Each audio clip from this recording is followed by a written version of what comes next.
there are several progressive groups and lawmakers who are increasingly vocalizing the idea that high inflation is being driven by corporate greed, including companies with high profits, some of whom have met at the White House with the president in recent months. Does the president endorse that idea? Does he think that corporate greed is the big driver of inflation right now?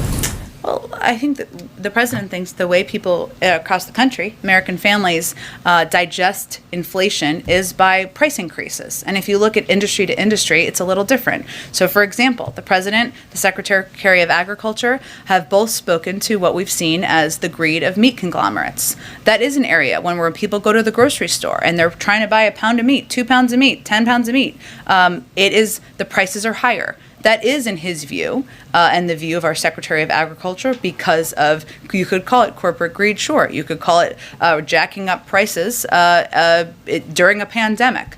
There are other areas where we've seen increases because of supply chain issues, and we're seeing those increases around the world as it relates to gas prices, oil supply, and things along those lines. So I would say there's some areas where we have seen corporations profit from the pandemic, and certainly the president would agree with that component. I don't know the full context of all of their remarks. And then